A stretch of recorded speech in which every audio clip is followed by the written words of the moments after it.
Baik, Assalamualaikum warahmatullahi wabarakatuh. Selamat pagi. Waalaikumsalam warahmatullahi wabarakatuh. Selamat pagi, salam sejahtera untuk kita semua.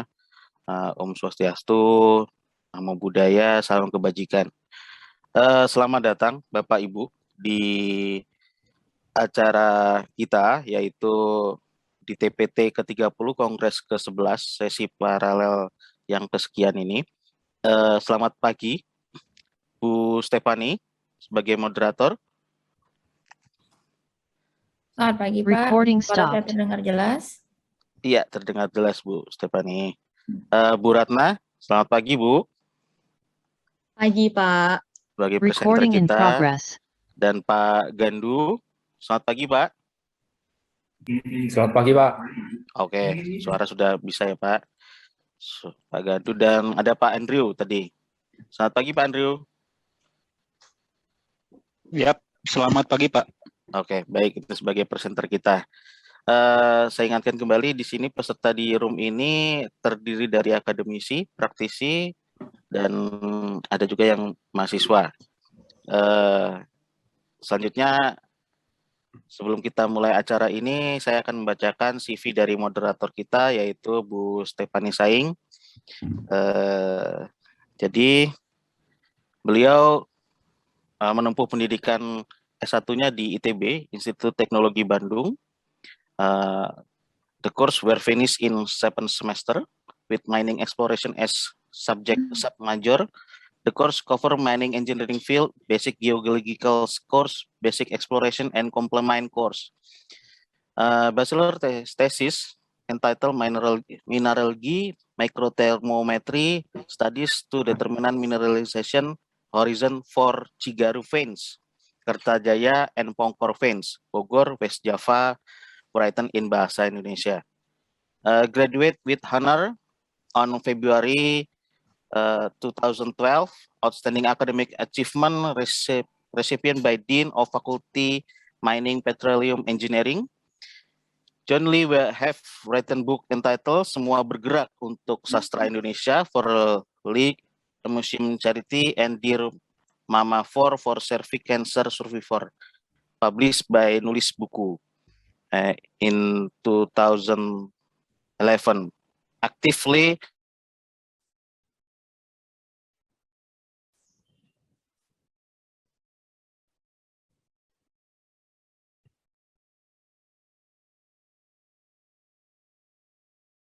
ECT. Selanjutnya, beliau juga menempuh pendidikan masternya di ITB Institut Teknologi Bandung.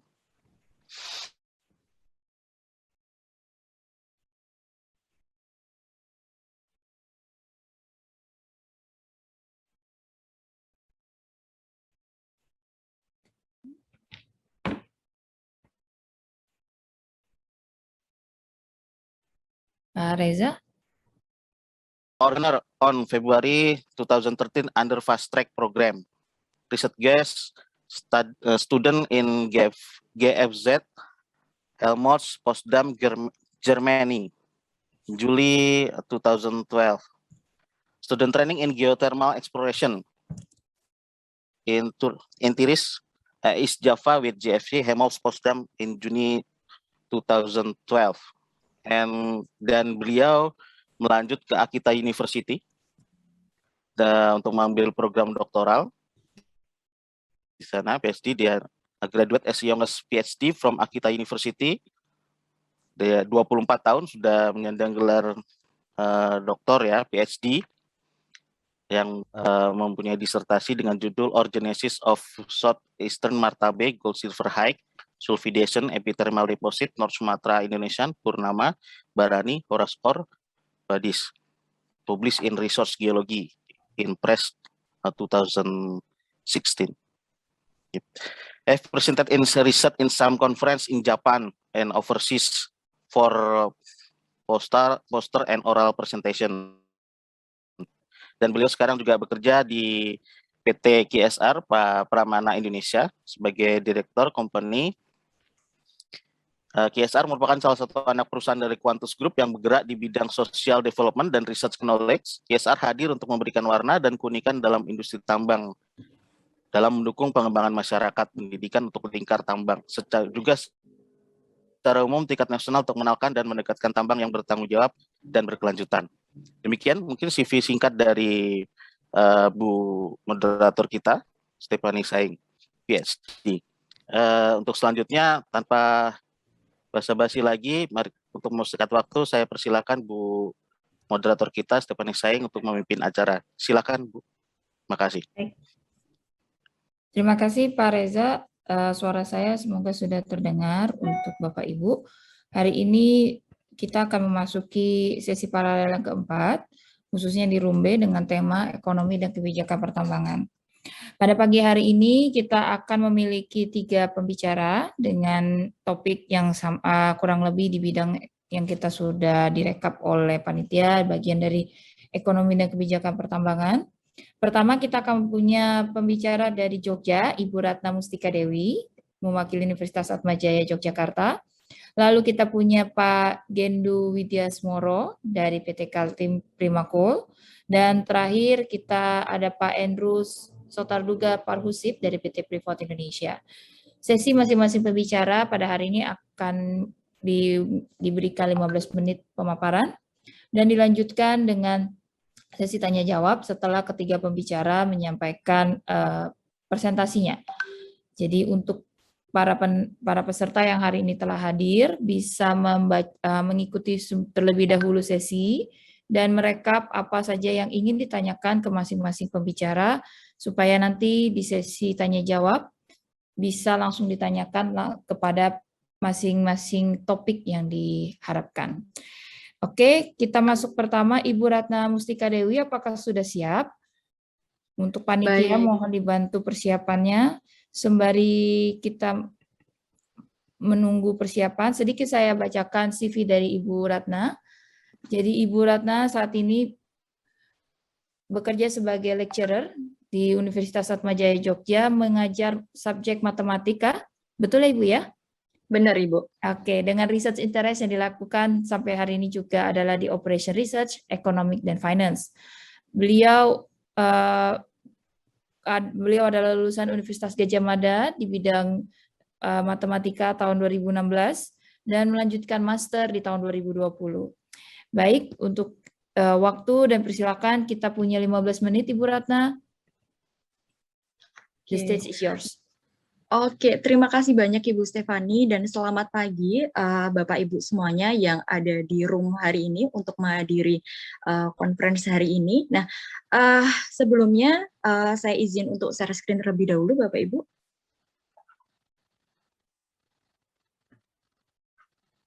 Oke, baik. Ini screen saya sudah terlihat ya Bapak Ibu semuanya? Sudah terlihat Ibu, dipersilakan. Oke, baik. Sebentar. Oke, sebelumnya selamat pagi. Saya ulang lagi selamat pagi kepada Bapak Ibu sekalian yang hadir pada pagi hari ini. Di sini saya akan memberikan sedikit pemaparan, ya pemaparan yang akan saya bawakan hari ini yaitu mengenai bagaimana caranya untuk memprediksi dari nilai unit cost dengan menggunakan comparison approach dan juga statistical approach.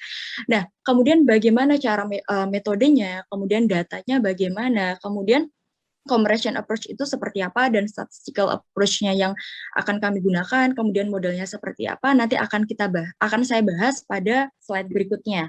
Nah, sebelumnya mengenai latar belakang, kenapa di sini saya mengambil mengenai pada komoditas nikel dan juga kenapa sih saya harus menggunakan prediksinya itu untuk prediksi unit cost seperti itu. Jadi sebelumnya meningkatnya kebutuhan nikel secara global pasti kita Bapak Ibu sekalian mengetahui begitu, dengan adanya pengembangan mobil listrik akan memberikan dampak positif terhadap industri tambang nikel di Indonesia. Kemudian dari data pada tahun 2019, Indonesia mencatatkan diri sebagai produsen biji nikel terbesar dunia dengan menyumbang 30% produksi nikel dunia.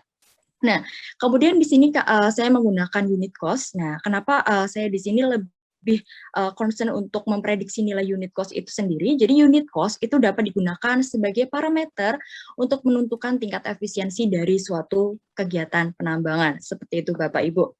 Kemudian di sini unit cost dapat dijadikan sebagai tolak ukur performa suatu kegiatan pertambangan. Nah, jadi seperti kita ketahui, semakin rendah dari nilai suatu unit cost dapat menjadikan indikator jika kegiatan pertambangan itu lebih efisien dibandingkan dengan suatu proyek pertambangan yang memiliki nilai unit cost lebih tinggi. Nah, kemudian selain itu dengan rendahnya unit cost ini akan berdampak semakin tingginya keuntungan yang diterima perusahaan dan pendapatan negara dari pajak seperti itu. Nah, kemudian di sini literatur review. Nah, jadi sebelumnya dalam literatur sebelumnya yaitu dalam O'Hara tahun 1980, model prediksi terbentuk menggunakan pendekatan statistik atau statistical approach. Nah, O'Hara mendapatkan formulasi untuk memprediksi nilai capital cost, maintenance cost, labor cost untuk tambang terbuka maupun bawah tanah. Kemudian dalam penelitian Safi dan Topal tahun 2012 itu menggunakan data produksi, biaya modal, biaya operasi, cadangan, dan tahun akhir tambang dari 20 perusahaan tambang batubara di Australia. Nah, kemudian di sini literatur review-nya, mohon maaf di sini sedikit lebih matematik begitu. Mungkin teman-teman dari tambang berkomentar ini bagaimana seperti itu. Mungkin nanti bisa dilihat kembali pada literatur yang sudah dipelajari sebelumnya ketika perkuliahan begitu Bapak Ibu. Nah, di sini pada baris pertama yaitu saya menggunakan ini dalam statistical approach-nya yaitu dalam model linear. Nah, dalam model linear itu kemudian saya prediksi yaitu menggunakan kita akan memprediksi nilai alfa dan betanya yaitu dengan menggunakan rumus seperti itu. Jadi nanti ini saya berikan pemaparannya dan tidak perlu saya buktikan begitu seperti itu Bapak Ibu. Kemudian untuk mendapatkan nilai kovarian ini juga rumus umum untuk mendapatkan nilai kovarian dan juga variannya. Kemudian Y sama dengan alfa, E pangkat beta X plus epsilon, dan seterusnya itu merupakan model-model nonlinear yang akan saya gunakan dalam statistical approach, seperti itu. Nah, kemudian di sini metode yang akan saya gunakan tidak hanya pada statistical approach, tetapi juga ada comparative approach itu sendiri. Nah, metode pada comparative approach yaitu dengan cara membandingkan proyek penambangan nikel yang sudah diketahui nilai rata-rata.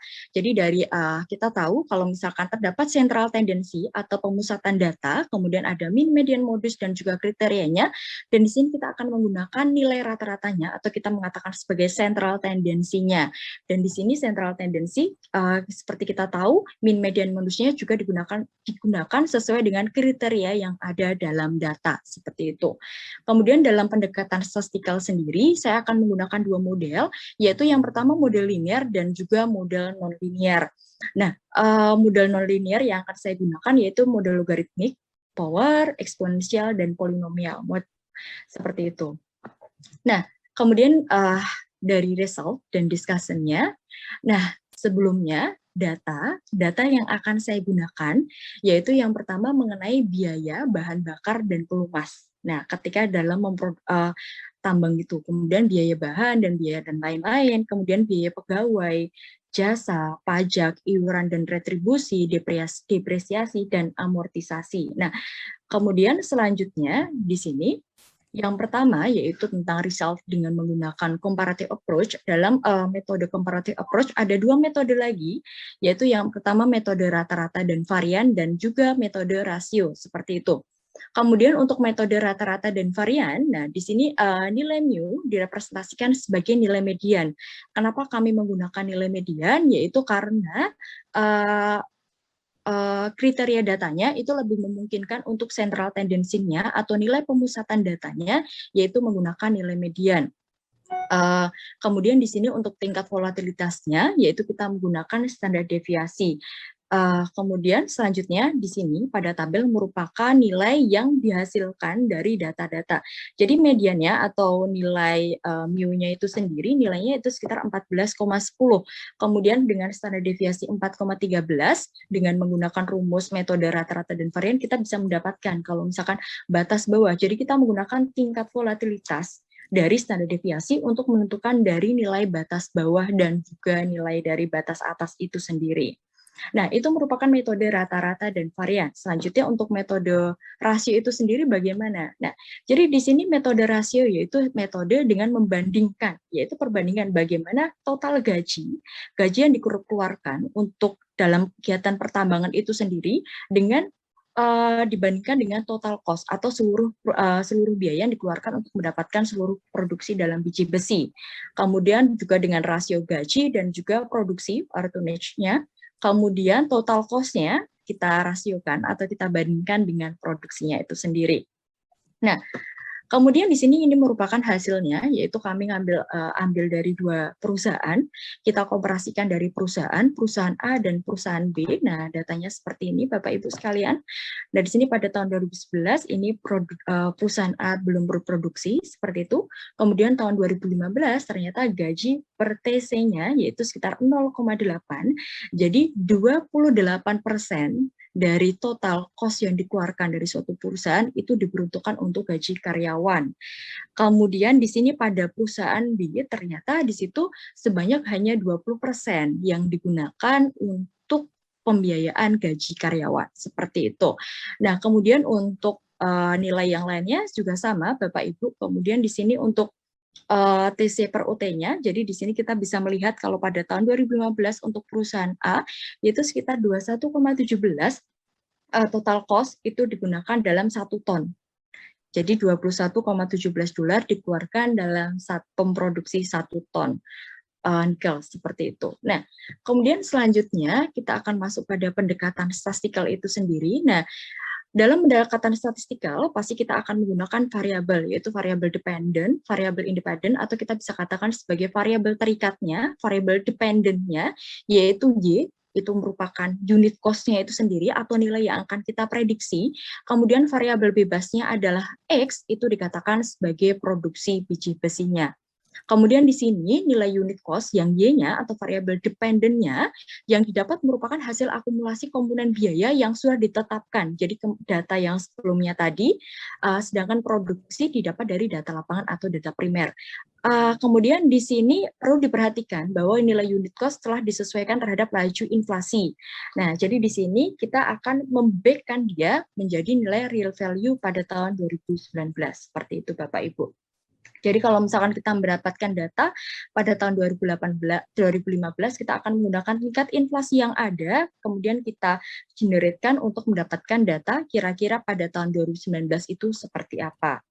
Nah, selanjutnya lagi di sini kita akan menggunakan pasti dalam statistika ada validasi model, begitu Bapak Ibu. Dalam validasi model ini kami akan menggunakan 3 metode, yaitu yang pertama adjusted R-square, kemudian mean square error dan MAR itu sendiri. Mungkin di sini saya tidak perlu menjelaskan bagaimana rumus matematiknya, mungkin Bapak Ibu di sini akan berpikir bagaimana rumus matematikanya. Nanti mungkin Bapak Ibu bisa mendapatkan dari literatur review dari yang lainnya seperti itu.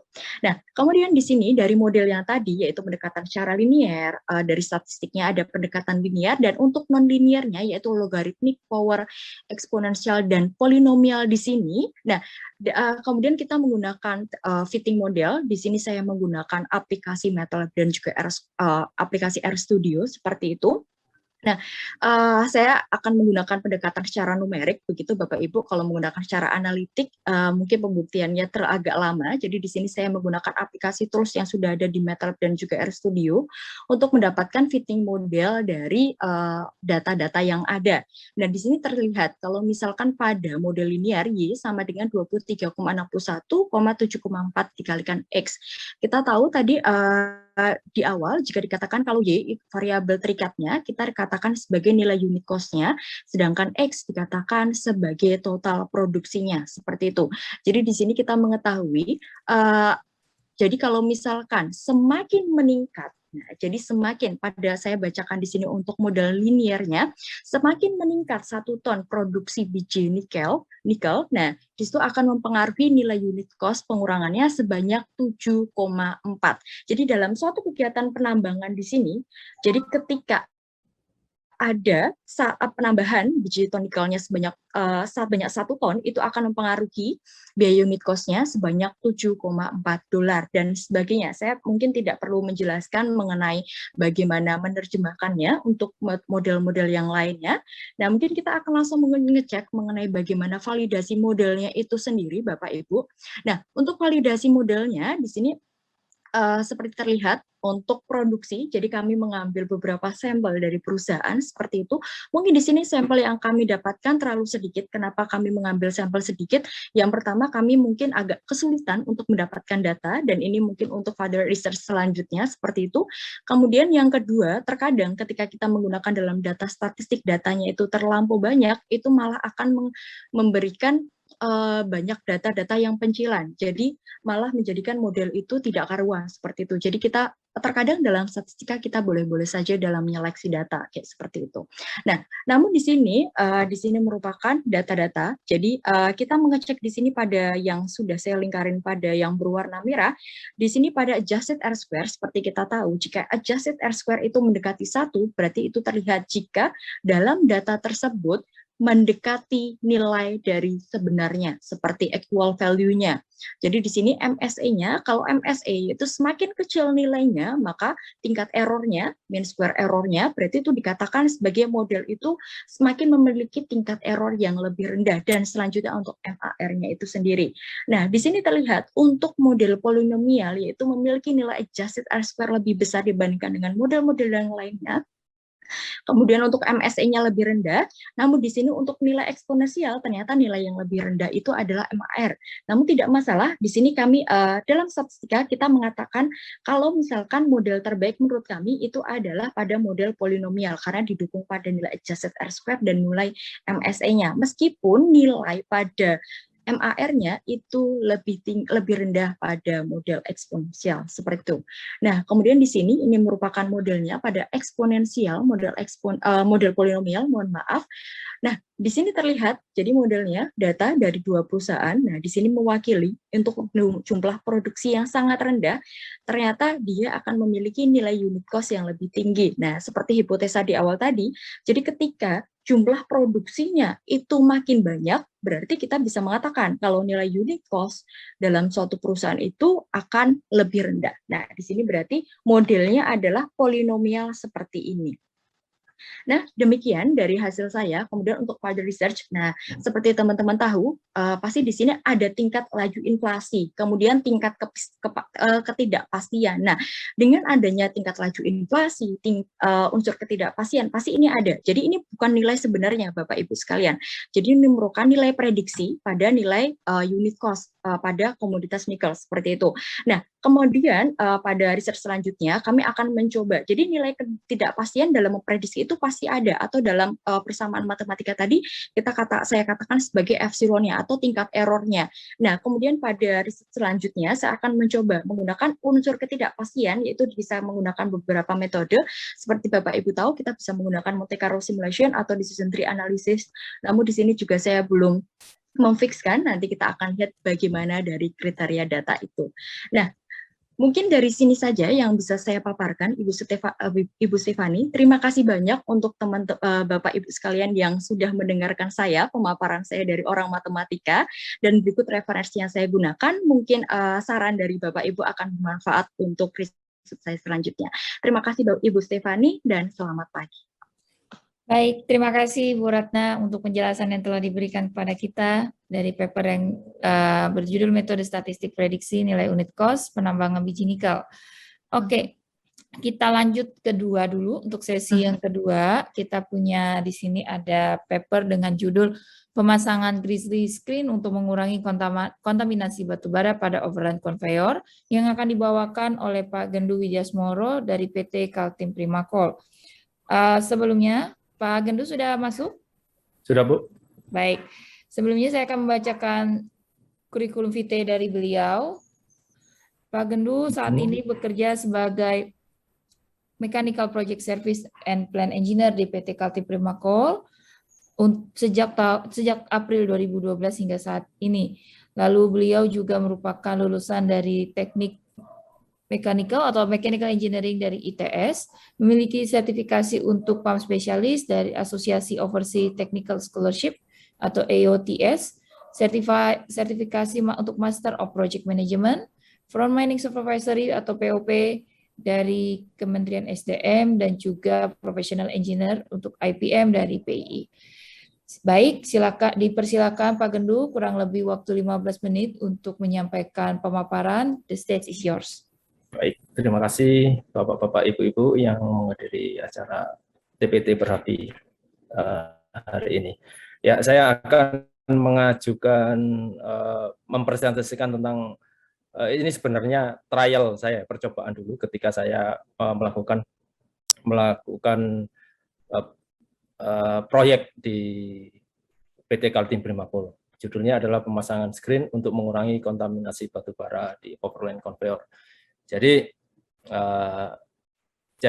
sebenarnya grizzly screen ini hanya dipasang di crusher ya, sebelum crusher masuk, jadi untuk mengurangi batu-batu yang besar atau boulder.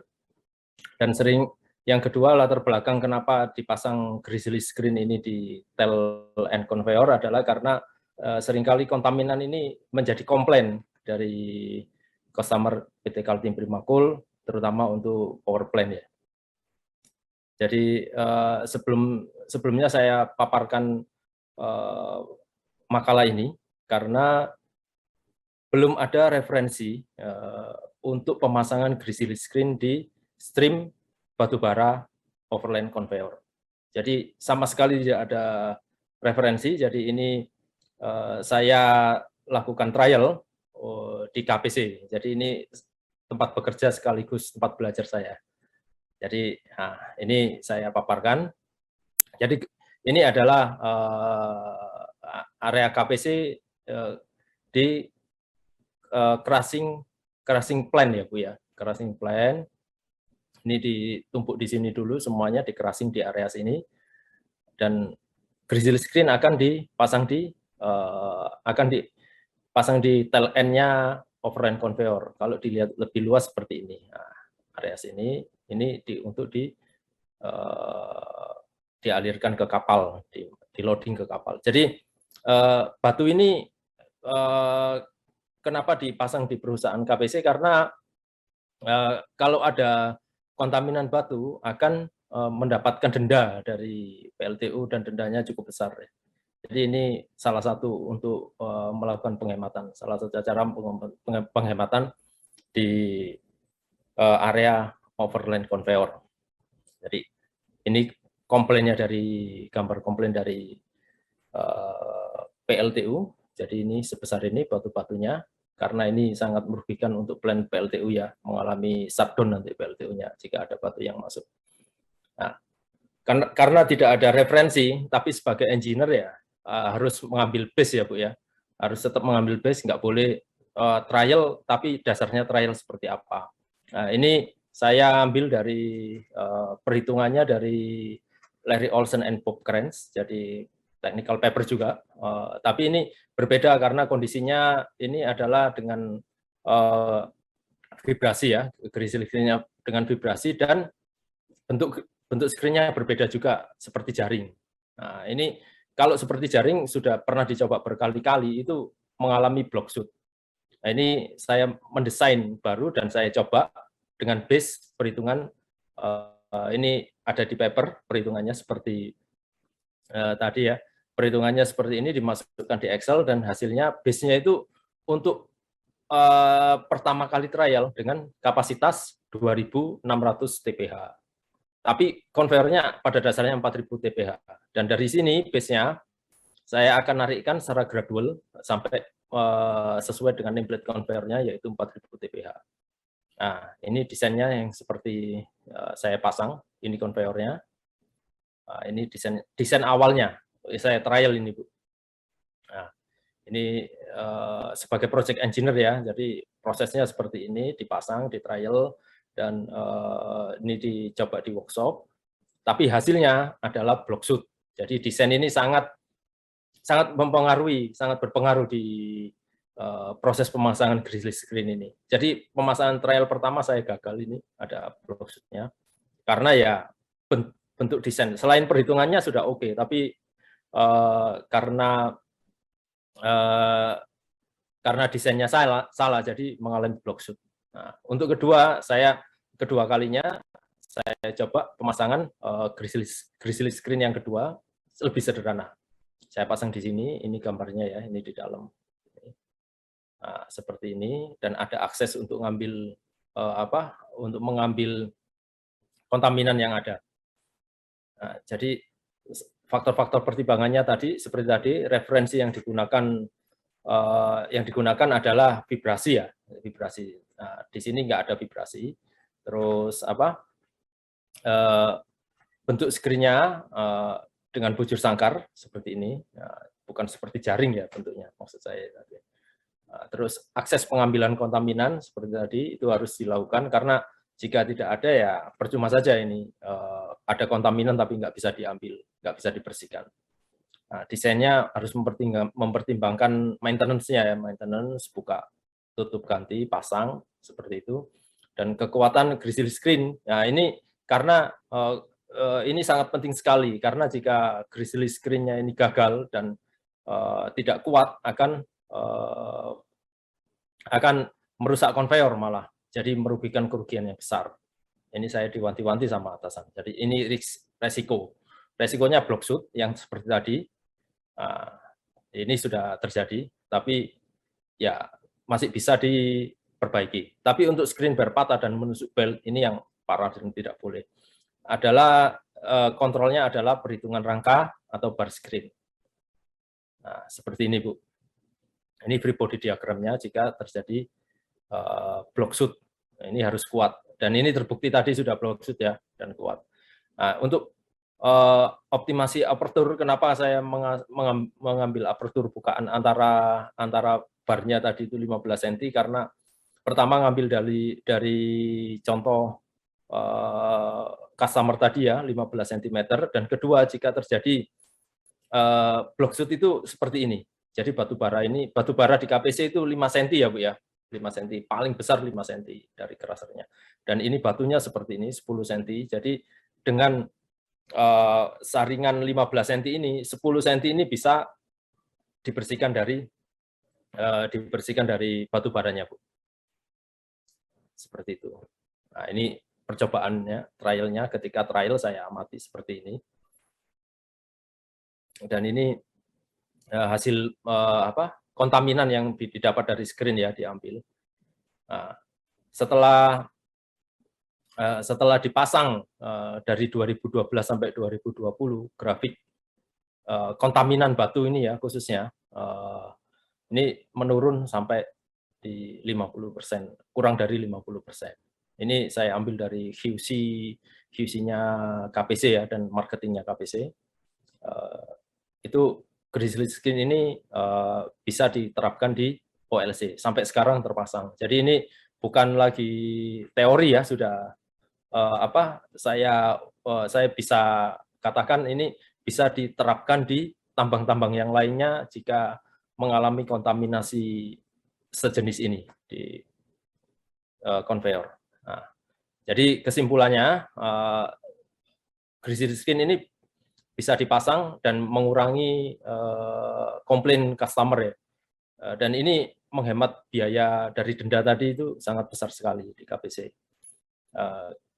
Ternyata grizzly screen tidak hanya tadinya awalnya menangkap kontaminan batu, tapi bisa menangkap kontaminan yang lainnya yang tidak bisa ditangkap oleh magnet separator. Jadi di batu bara memang ada khusus untuk menangkap kontaminan metal ya, itu namanya magnet separator dan metal detektor.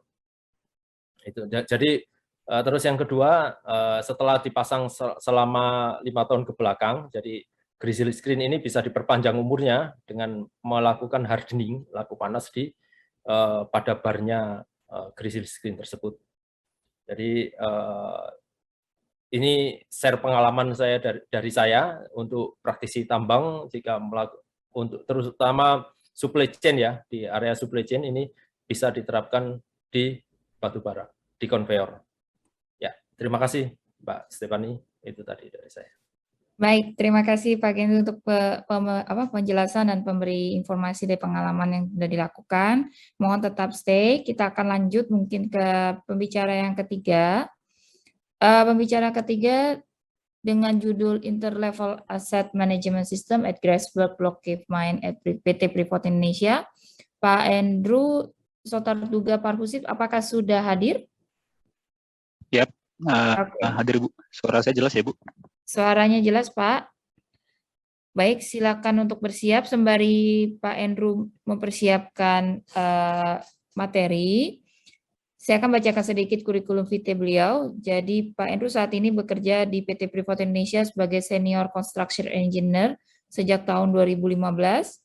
Beliau merupakan lulusan dari Institut Teknologi Bandung untuk S1-nya di Teknik Sipil, angkatan 2007, selesai 2011, dan melanjutkan master degree-nya di bidang Civil Engineering kembali di University of Nottingham dengan beasiswa penuh dari LPDP Kementerian Keuangan. Oke, saat ini bisa kita lanjutkan untuk Pak Andrew, kurang lebih waktu 15 menit untuk pemaparan. The stage is yours.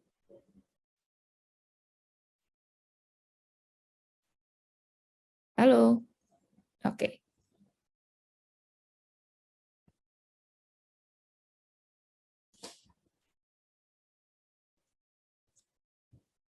Dipersilakan, Pak. Sebentar, oke Bu. Oke. Saya share screen ya Bu ya.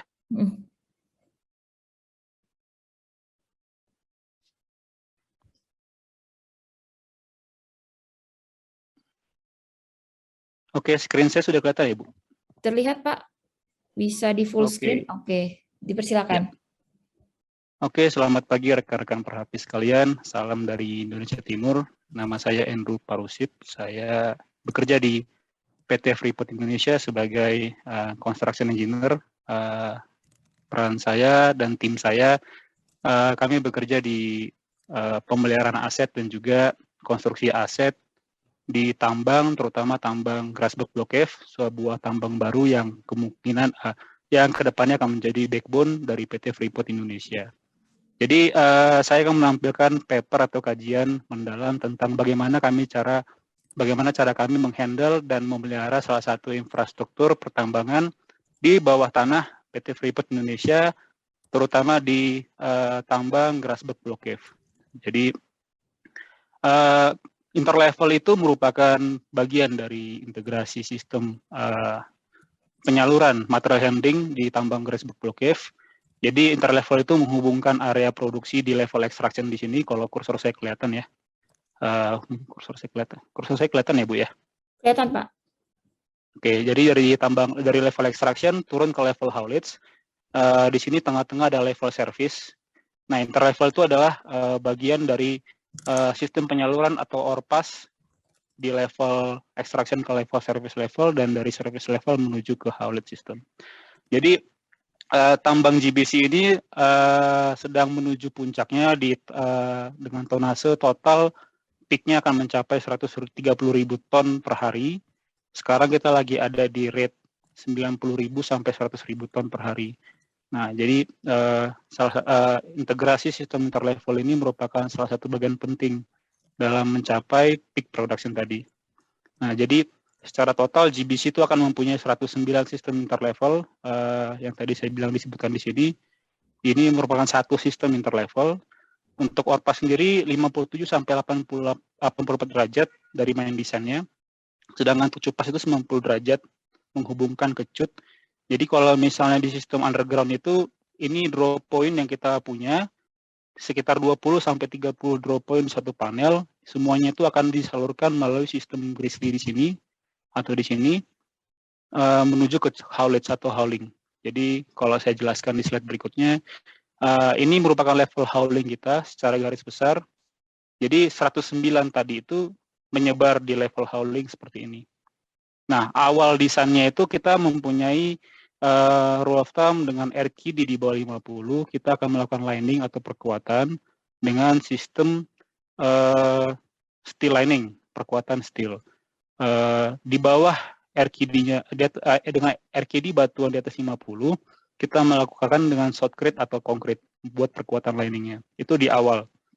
Nah, jadi kalau kita bisa lihat dari life of mine planningnya, jadi dari awal tambang sampai tutup tambang di sekitar tahun 2041, satu ORPAS itu rata-rata akan menyalurkan sekitar 7 juta ton, 7,2 sampai 8 juta ton.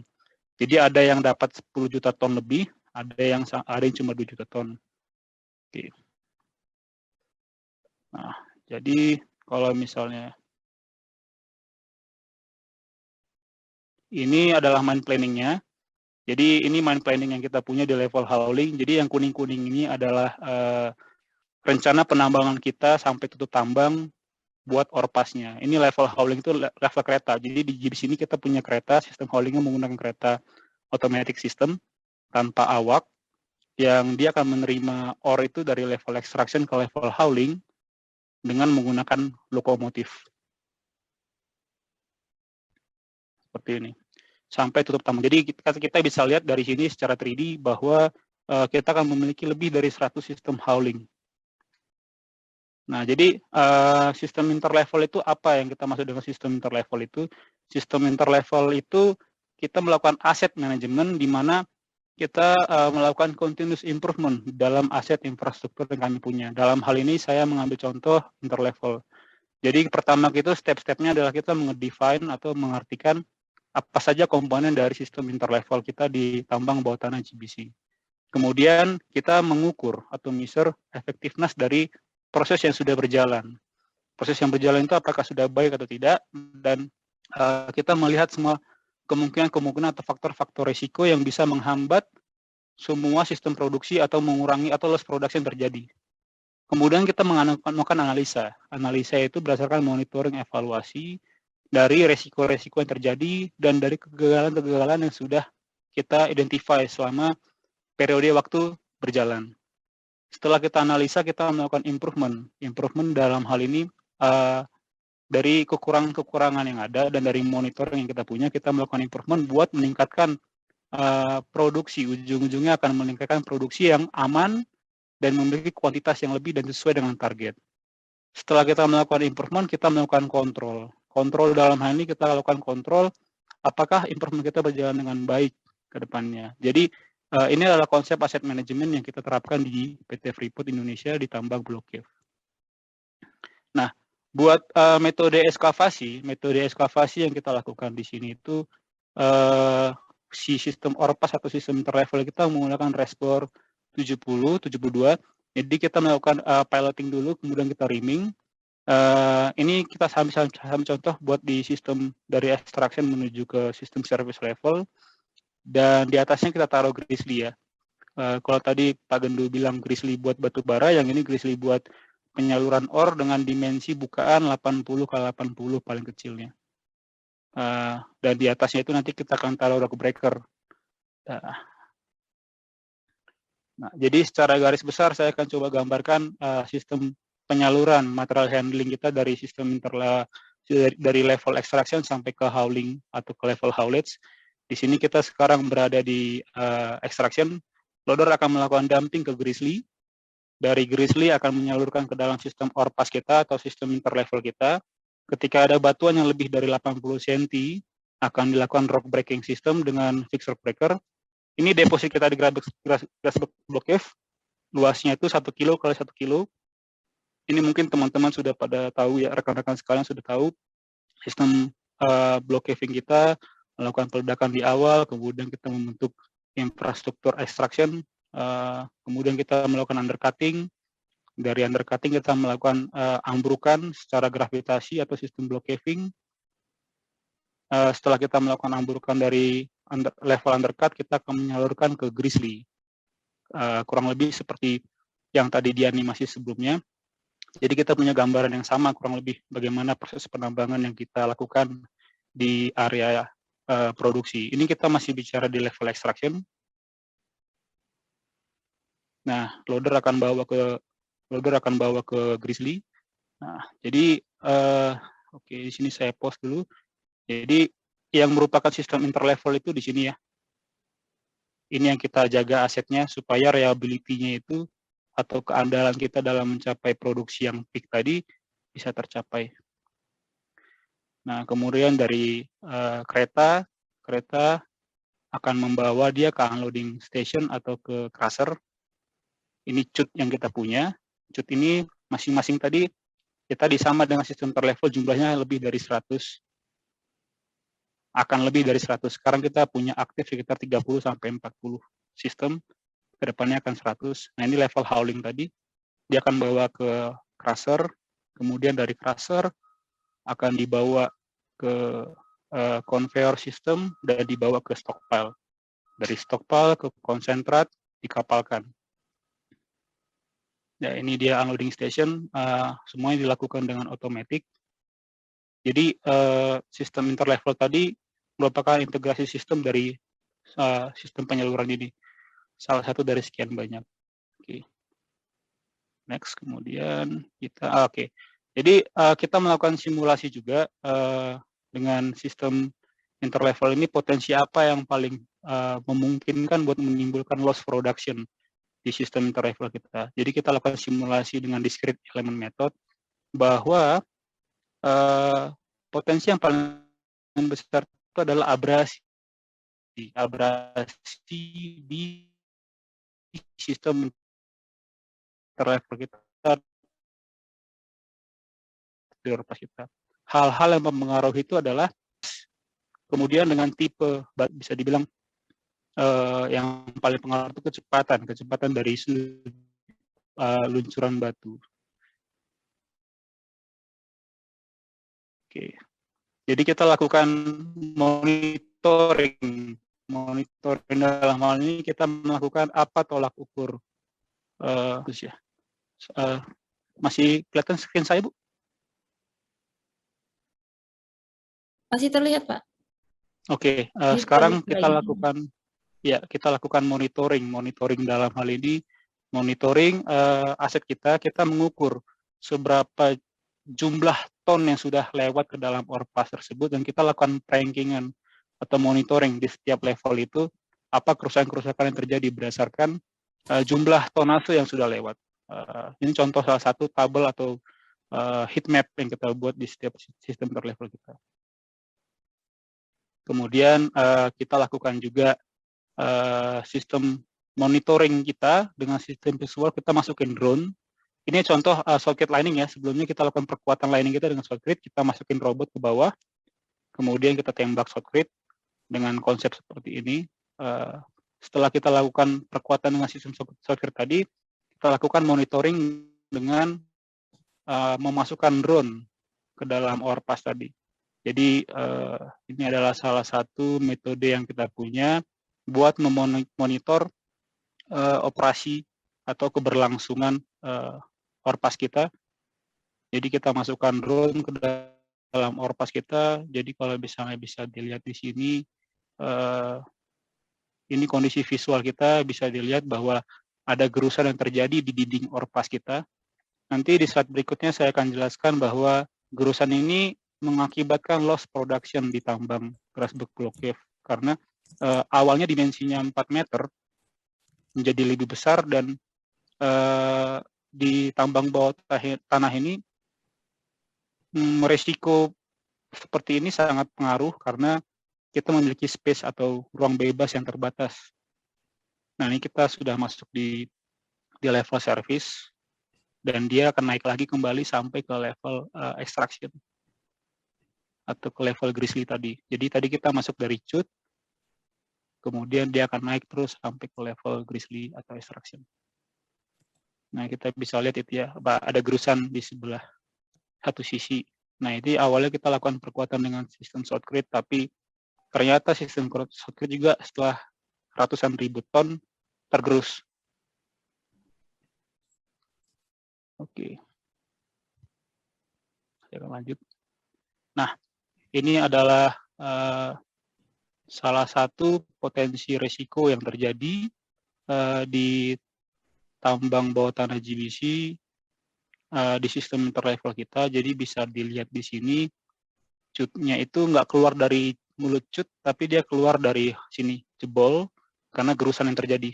Ini kita lakukan scanning dengan CMS atau Cavity Monitoring System, terjadi gerusan di bagian bawah, di sini, kalau dari dalamnya, dan dia keluar dari sini. Ini potensi loss production, dan memang terjadi loss production selama kita sedang melakukan repair sekarang. Ini salah satu kerugian yang kita alami. Dari sini kita mengalami penurunan produksi. Jadi kalau bisa dilihat dari rekan-rekan sekalian bahwa dari bulan September sampai Oktober gitu, kita mengalami penurunan produksi di satu area tertentu, satu area cut yang rusak ini. Karena tadi sistem extraction tadi terhubung ke satu interlevel itu, di bagian ini kita mengalami loss production. Kita mengalami penurunan di sini dan jumlah tonas yang di sini jadi berkurang. Ya.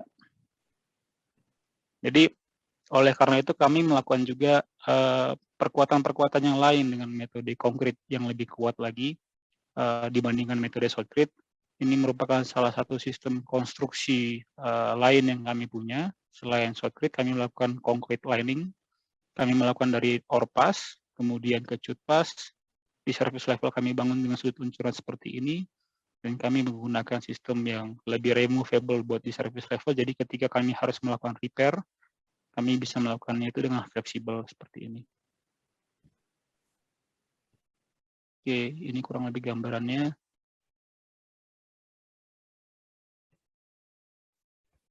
Oke, kami juga mencoba melakukan sistem monitoring dengan drone. Kami menerbangkan drone dari removable wellhead tadi untuk memonitor atau melakukan scanning kondisi batuan, apakah tingkat gerusannya seperti apa yang sudah berjalan. Dan kami melakukan monitoring ini secara berkala. Ya, saya akan percepat. Kurang lebih seperti ini dapat gambaran besarnya. Ini adalah hasil daripada scanning yang kami lakukan dengan metode drone tadi. Bisa kelihatan bahwa hasilnya itu berupa 3D yang bisa kami dapat untuk menentukan langkah selanjutnya atau menilai tingkat keparahan atau kebijakan lain ke depannya yang akan kami ambil untuk mempertahankan angka produksi di bawah tanah ini.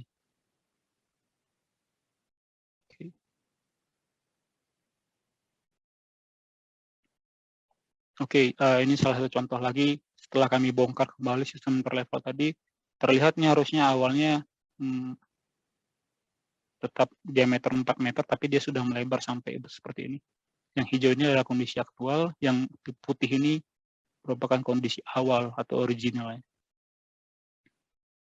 Oke, setelah kita melakukan analisa dan kita sectioning segala macam, bisa dilihat bahwa awalnya itu harusnya originalnya putih, kemudian dia melebar akibat gerusan menjadi hijau seperti ini. Jadi kami melakukan studi secara empiris dengan dua perkuatan, konkret dan shotcrete, dan dibandingkan dengan sistem interlevel yang tidak dilakukan perkuatan sama sekali, bagaimana distribusi wearingnya atau gerusan yang terjadi. Jadi dengan metode concrete lining, perkuatan konkret, kami mendapatkan bahwa wearing yang terjadi dari sampai 1 juta ton yang melewati ore pass sampai 0,5 meter kita forecast-nya, shotcrete itu bisa sampai 2,5 meter. Sedangkan kalau misalnya tidak di lining, shotcrete-nya itu bisa gerusan itu bisa terjadi sampai 6 meter. Oke. Dari situ kami menyimpulkan bahwa improvement yang kita lakukan di konkret juga ternyata tidak begitu tidak begitu mumpuni buat menampung atau memberikan sistem yang reliable sampai life of mine atau let's say 2041. Oleh itu kita mencoba dengan metode lain. Kami mencoba uji lab scale dengan steel lining dengan berbahan steel BHN 450. Kemudian kami melakukan tes dengan abrasi dengan tabrak abrasor dengan standar ASTM C1803. Dari situ kami konsep uji tes ini kami melakukan tekanan sekian PA, sekian Pascal, kemudian dilakukan cycle putaran besi sampai 1000 kali. Kedua hal itu merepresentasikan berat massa batuan dan juga jumlah tonase yang melewati si orpas. Dari situ kami dapat bahwa terjadi 0,09% pengurangan berat dari sampel uji. Kemudian kita mendapatkan juga bahwa kedalaman yang berkurang atau kedalaman yang tergerus sekitar 0,69%. Dari situ kami mendapatkan dari rumus ASTM, kami mendapatkan bahwa wear index liner berbahan steel adalah 660. Kemudian kami bandingkan, karena harus ada komparasi ke material uji yang lain, kami mengambil konkrit 80 MPa dengan umur uji 28 hari. Jadi konkrit 80 MPa ini merupakan konkrit dengan mutu konkrit paling tinggi yang kami punya di site, 80 MPa. Dengan metode uji yang sama, kami mendapatkan bahwa pengurangan massanya itu jauh lebih besar, dan juga kedalaman akibat gerusan itu jauh lebih besar juga. Dengan wear index itu 1820, tadi itu 660. Jadi bisa dilihat di sini, kami menyimpulkan bahwa steel liner dengan BHN 450 itu jauh lebih kuat terhadap gerusan. Oleh karena itu kami melakukan improvement dalam lining ini. Kami menggunakan steel liner sebagai perkuatan lining tersebut. Ini merupakan salah satu contoh sampel yang kami ambil dari konstruksi shaft atau orpas di sistem interlevel ini. Jadi bisa dilihat ini adalah konstruksi di bagian bawah, ini konstruksi di bagian atas. Kita ke depannya akan melakukan hal ini terus, dan dari tadi dengan konsep aset manajemen yang kita punya, kita juga melakukan monitoring kembali. Ini salah satu video konstruksi, saya coba melakukan percepatan. Ini adalah konstruksi, cara kita melakukan konstruksinya, kita membentuk ring. Di sini sangat terlihat bahwa space atau ruang itu sangat terbatas di tambang bawah tanah ini. Jadi merupakan challenge tersendiri buat kami untuk melakukan konstruksi yang aman dan juga berkesinambungan. Ya.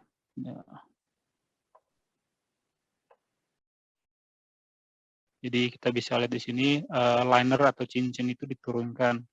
Jadi kurang lebih nih kalau misalnya kita bayangkan sama seperti MRT tapi dalam bentuk vertikal.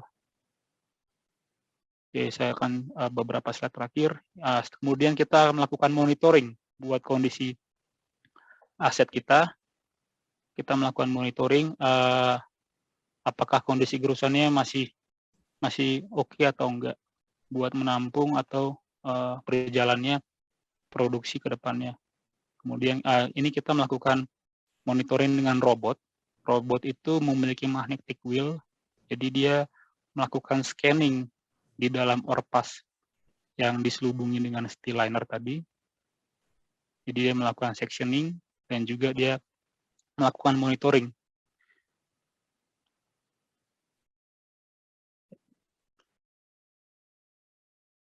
Oke.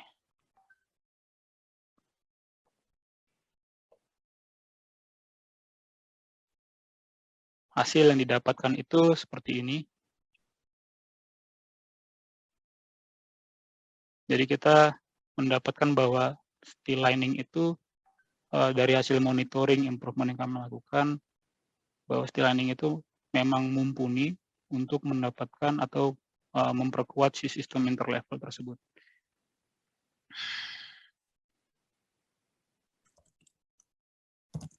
Oke. Jadi dari situ kami melakukan evaluasi kembali bahwa setelah ratusan ribu ton, kami lakukan monitoring berkala bahwa memang steel ini cukup mumpuni buat menghandle sistem interlevel kami ini. Jadi kesimpulan terakhir yang kami dapat itu sistem interlevel ini merupakan memiliki peranan penting dalam penyaluran ore di tambang bawah tanah GBC.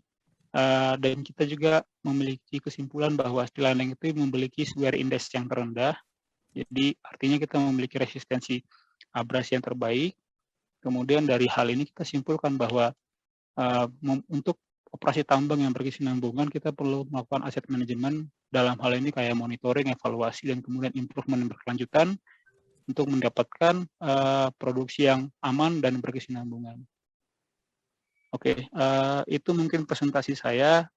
Terima kasih atas kesempatan yang diberikan. Waktu dan tempat saya kembalikan kepada moderator. Terima kasih Pak Andrew untuk presentasi yang telah disampaikan. Kita akan masuk kepada sesi diskusi tanya jawab. Jadi di sini sudah ada tiga narasumber yang siap untuk memberikan jawaban dan membuka sesi diskusi. Baik, saya harap jika dari panitia memberikan waktu kurang lebih 10-15 menit untuk sesi diskusi. Dari peserta, apakah ada yang ingin bertanya, bisa menggunakan raise hand, fitur raise hand, atau menyampaikan pertanyaan via chat, dan kita akan langsung bertanya. Tolong disampaikan pertanyaan langsung ke narasumber yang mana, apakah Ibu Ratna, Pak Gendu, atau Pak Andrew. Baik, di kolom chat kita masih menunggu. Sembari menunggu dari kami, mungkin masing-masing pertama, untuk Ibu Ratna, ini boleh kita ada beberapa pertanyaan ini langsung dari Japri ke kita. Ibu, untuk metode statistik prediksi ini, apakah dengan nilai unit cost ini kan contohnya pada biji nikel, apakah kita bisa menggunakan materi yang sama atau metode yang sama kurang lebih di industri batu bara, dan apa yang akan menjadi kekurangan dan kelebihannya? Dipersilakan. Baik, terima kasih Ibu Stefani untuk pertanyaannya, dan kepada peserta yang sudah menanyakan Japri ke Ibu Stefani, begitu. Nah, baik, terima kasih Bapak Ibu sekalian. Nah, mengenai apakah model yang tadi dapat digunakan untuk komoditas yang lainnya, seperti itu. Kalau misalkan bisa, pasti bisa, tapi kita harus meregresi ulang, jadi kita harus memfitting ulang untuk menentukan model yang sesuai. Jadi model yang akan kita gunakan itu dibatasi untuk masing-masing komoditas, seperti itu Ibu Stefani. Jadi masing-masing komoditas ada data, kemudian nanti kita akan lakukan suatu fitting model, kita evaluasi validasi modelnya, kemudian kita bisa menentukan mengenai beberapa model yang sesuai untuk masing-masing komoditas, seperti itu. Kemudian untuk kelemahannya sendiri, untuk metode statistika, seperti kita ketahui, semua penghitungan, semua statistika pasti ada tingkat nilai errornya, dan nilai tingkat error itu terkadang kalau misalkan kita di statistik, kita memiliki tingkat error 5%, 1% untuk kedokteran, kemudian untuk umum itu bisa menggunakan 5%. Namun untuk dunia pertambangan biasanya kami menggunakan tingkat error sebanyak 10%, begitu Bapak Ibu. Nah, kemudian dari tingkat error ini, nah sebenarnya kalau dalam kita di ekonomik seperti itu, nah tingkat error ini kita bisa dekati. Jadi kita bisa menggunakan pendekatan, jadi dalam tingkat error itu kita bisa regresikan, kemudian dari tingkat error itu kita bisa mendapatkan suatu model yang sesuai sehingga model yang akan kita gunakan itu lebih mendekati ke faktual. Seperti itu Ibu Stefani, jawaban dari saya. Ya. Terima kasih Bu Ratna untuk penjelasan yang diberikan. Ya. Dan juga Ibu Stefani, mohon maaf kalau misalkan kemarin saya juga sudah mencoba untuk memainkan di dalam machine learning seperti itu. Okay. Kemarin saya menggunakan Visual Basic, jadi teman-teman mungkin nanti kalau misalkan itu di-up-kan, itu lebih bermanfaat. Jadi model yang tadi kita sudah saya masukkan di dalam Excel, jadi dalam Excel nanti teman-teman datanya nge-pop up seperti itu, jadi mirip aplikasi, teman-teman tinggal memasukkan jumlah total produksinya, nanti langsung keluar hasil berapa nilai unit cost-nya, seperti itu Ibu Stefani.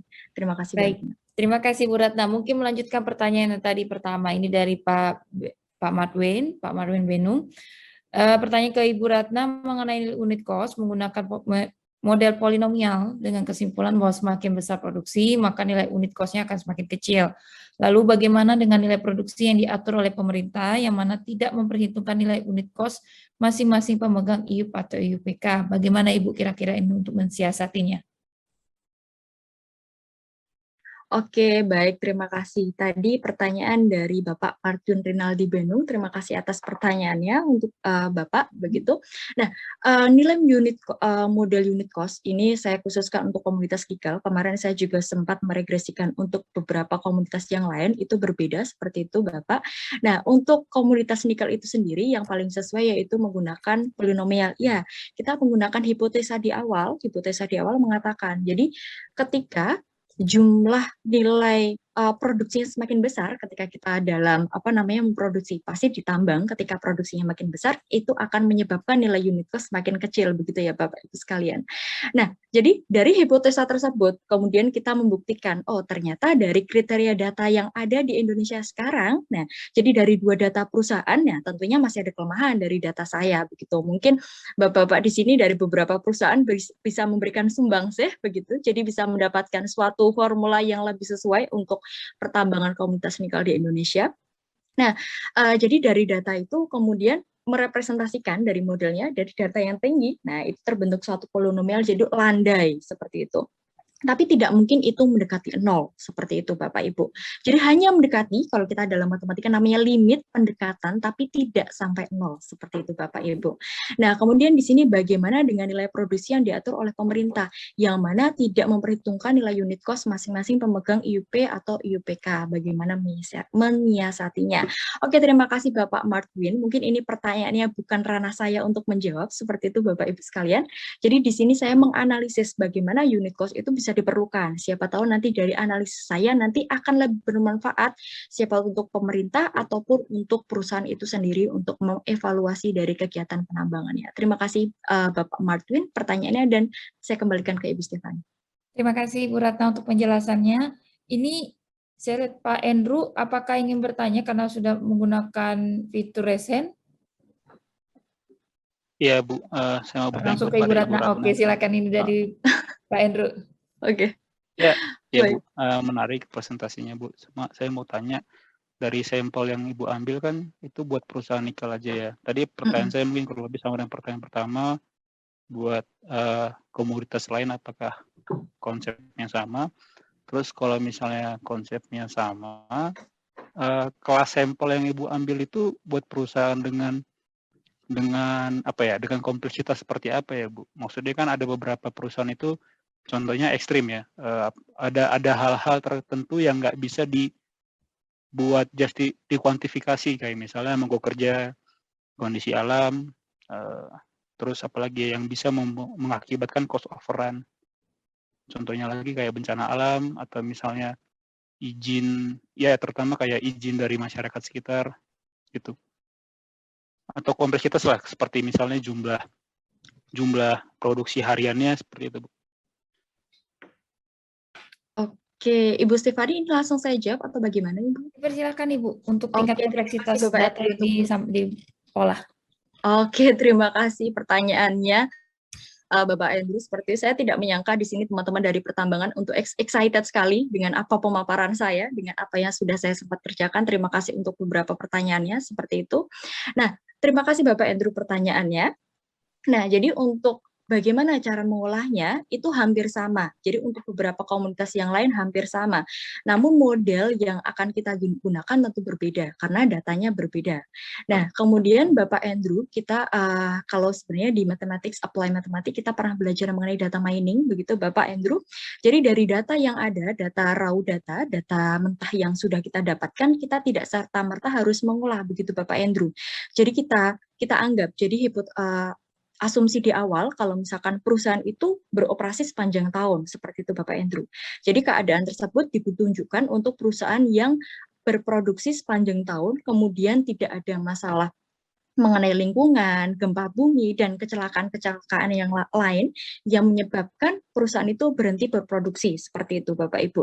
Nah, seperti dalam tabel sebelumnya tadi, data yang kita ambil pun tidak hanya untuk sepanjang tahun itu, tapi kita mengambil sampel pada tahun-tahun tertentu. Nah, makanya tadi kita menggunakan tingkat inflasi. Jadi kita dalam ekonomi kita bisa menggunakan menginflasikan. Jadi kita bisa menggunakan future value-nya atau mungkin tingkat lampunya berapa seperti itu untuk jadi agar nilai itu benar-benar menyatakan nilai real seperti itu Pak Misalkan data yang didapatkan pada tahun 2010, kemudian kita menggunakan tingkat inflasi, misalkan kita mengolah untuk data tahun 2019, kita menggunakan tingkat inflasi, jadi kita nilai dari tahun 2010 tersebut kita bawa maju ke depan menggunakan konsep future value yang mungkin Bapak Ibu pernah mendengar seperti itu, konsep future value, dan itu menggunakan tingkat nilai dari inflasinya, seperti itu Bapak. Terima kasih, mungkin kalau misalkan sudah bisa menjawab pertanyaan Bapak Andrew, kalau belum nanti silakan ditanyakan lagi. Begitu. Terima kasih Bu Stefani dan Pak Andrew. Baik, terima kasih Bu Ratna penjelasannya. Pak Andrew, apakah ada pertanyaan lebih lanjut?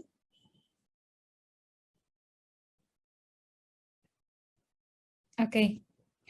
Jika tidak ada lagi, kita masih ada 5 menit sebenarnya untuk melanjutkan sesi tanya jawab. Apakah dari para peserta ada pertanyaan?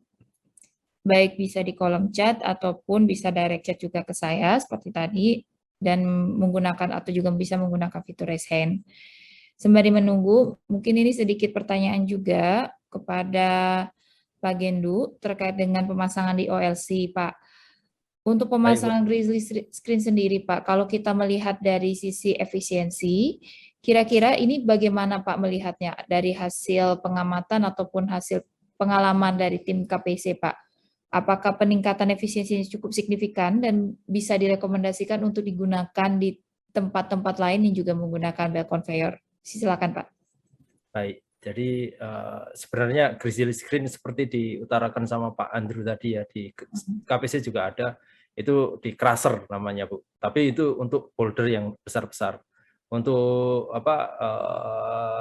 kontaminasi yang batu yang lebih kecil itu lolos itu di Grizzly Screen-nya Pak Andrew. Jadi untuk tingkat efisiensi,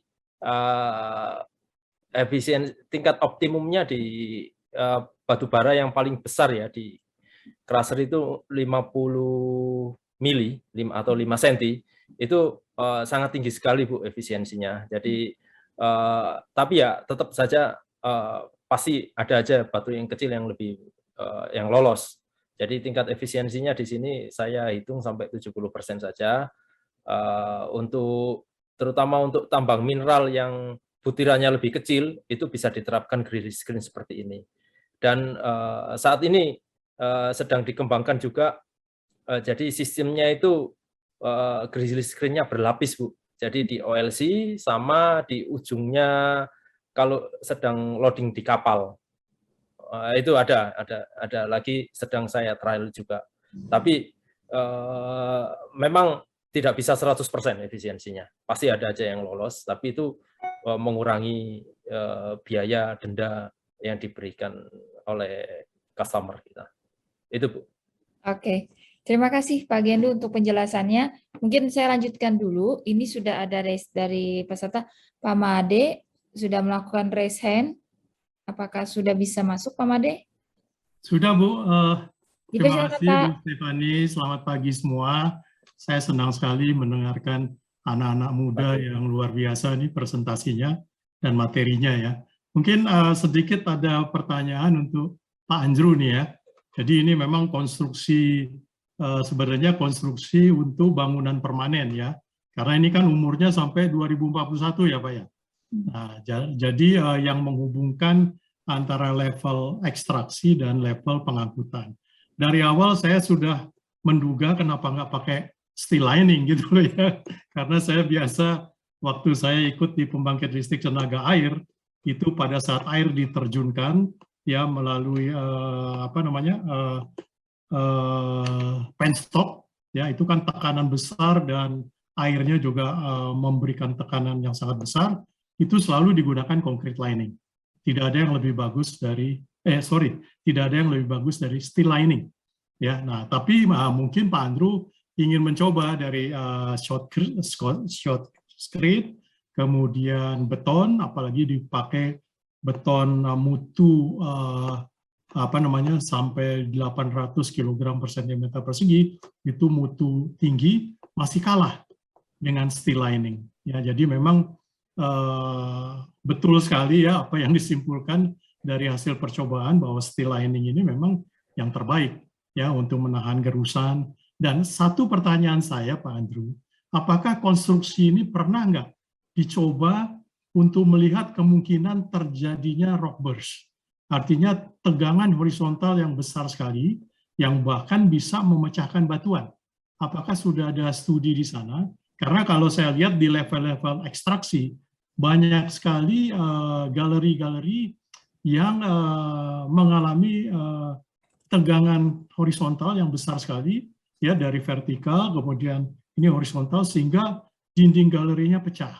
Nah, apakah ini sudah diperhitungkan, Pak? Karena kalau dengan block caving kan itu stresnya itu akan turun ke bawah, ya, karena dia pecah, ore-nya pecah, kemudian stres yang masih ada ini akan turun ke bawah dan akan membebani konstruksi yang ada di bawah.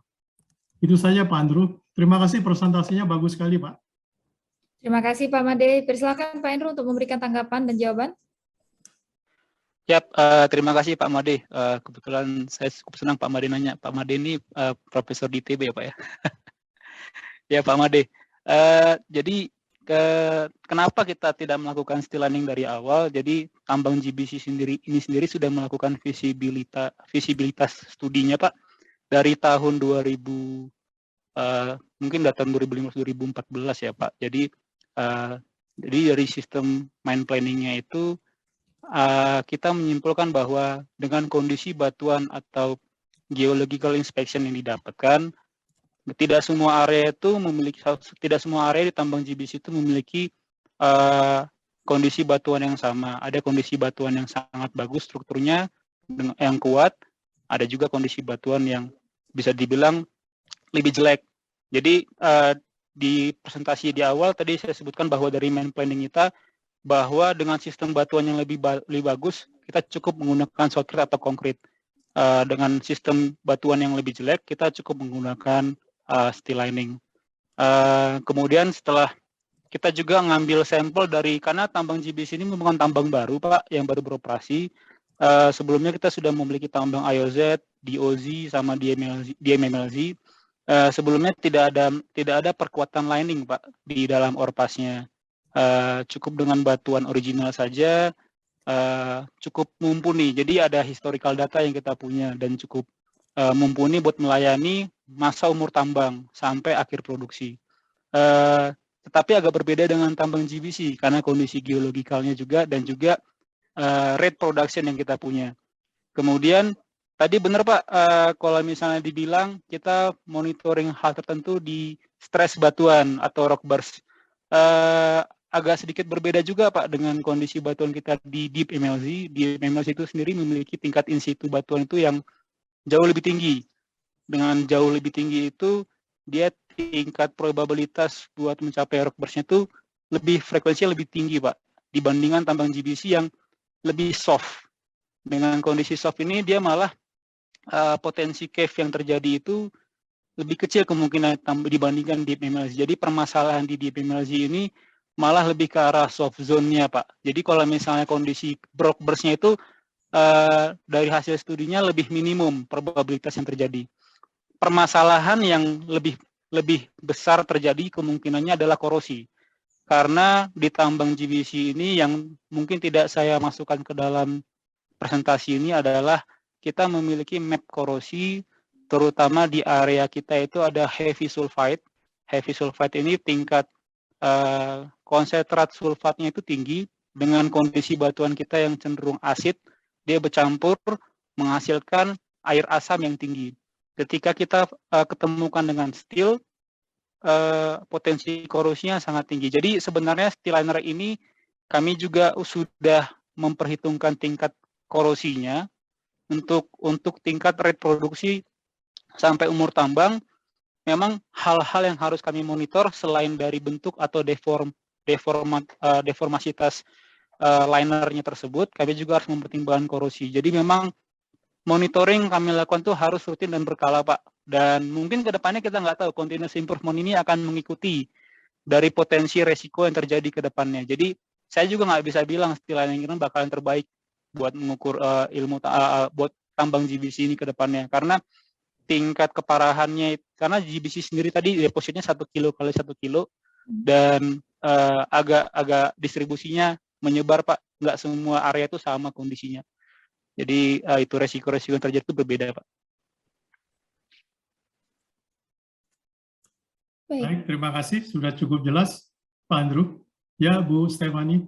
Terima kasih Pak Made. Kalau begitu, baik, kita sudah di penghujung sesi, sudah menunjukkan waktu 9:50 dan 15 menit berlalu untuk sesi tanya jawab di sesi paralel yang keempat pada pagi hari ini. Terima kasih saya ucapkan kepada seluruh pembicara yang hari ini sudah hadir, Ibu Ratna, Pak Gendu, dan juga Pak Andrew. Dan saya selaku moderator mohon maaf jika ada kurang lebih dan tutur kata yang kurang berkenan selama proses presentasi dan proses acara berlangsung. Dan kepada seluruh peserta yang telah hadir hari ini, terima kasih untuk pertanyaan dan waktu yang telah diberikan untuk mengikuti sesi dari pagi hari hingga saat ini. Terkait dengan data atau termasuk saya terkait dengan presentasi atau materi yang disampaikan oleh ketiga pembicara, itu akan diinformasikan lebih lanjut oleh panitia, apakah akan didistribusikan atau tidak, dan juga kami harap sudah mengisi link absensi agar mempermudah panitia dalam mengontak untuk lebih lanjut jika ada informasi terbaru dari acara TPT Perhapi 2021. Baik, demikian sesi paralel keempat dari Rumbe dengan topik ekonomi dan kebijakan pertambangan. Terima kasih untuk kehadirannya pada pagi hari ini. Salam sehat, selamat pagi, saya ucapkan sekali lagi. Kami kembalikan kepada MC, tadi Pak Reza, dipersilakan. Baik, terima kasih Bu Stefani sebagai moderator. Untuk acara selanjutnya kita ada penyerahan plakat. Dipersilakan.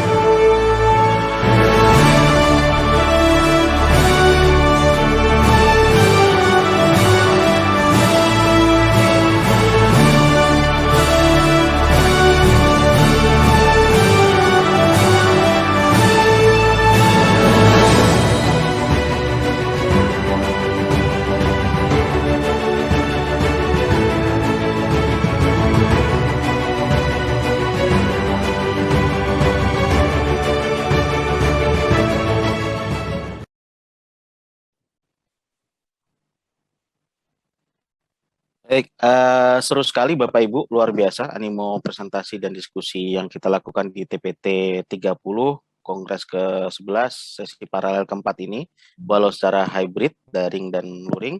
Ucapan terima kasih ke moderator Bu Stefani Saing PhD sebagai moderator, Bu Ratna Mustika, Pak Gendu, Pak Andrew sebagai presenter, dan para peserta TPT Perhapi di ruang Zoom ini.